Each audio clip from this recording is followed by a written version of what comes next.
painful for children. But what happens when one parent deliberately turns a child against the other?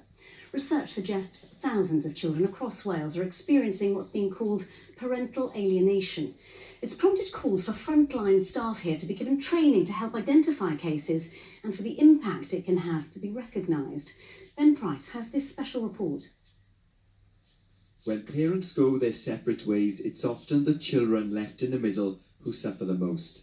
And the threat of parental alienation, or PA, say experts, is a real one. This is when the behaviour of one parent turns the child against the other.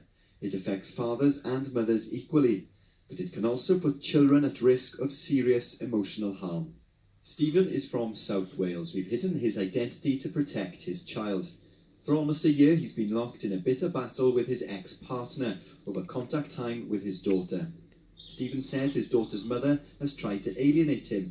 His words are spoken by a member of the production team. It's heartbreaking. There's not a day goes by where I don't think of my daughter.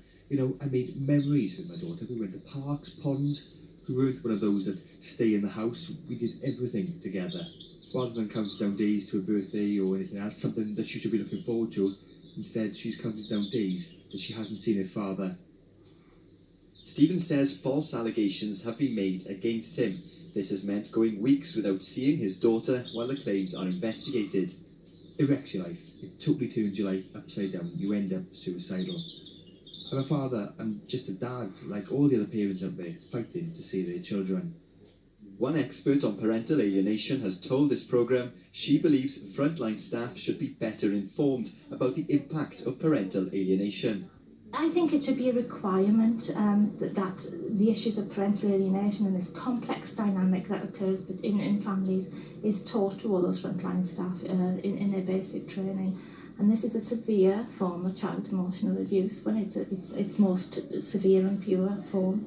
And it needs to be recognised as that, along with those other types of child abuse. In some countries, governments legislate against those who choose to alienate a parent. In Mexico, parents who are guilty of such behaviour are sent to prison.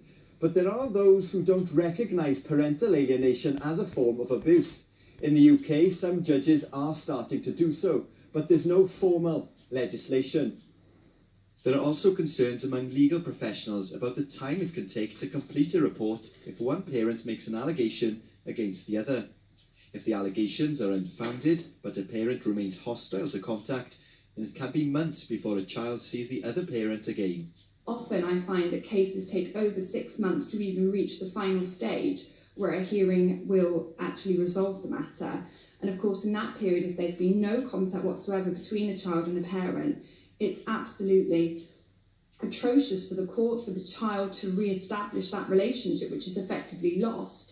Speaking on behalf of the Children and Family Court Advisory and Support Service in Wales, the Welsh Government says it recognises the impact parental separation can have on children, and it's developing information and advice services for parents. As calls grow for legal recognition of parental alienation, for now, Stephen, like so many other parents, vow not to give up their fight.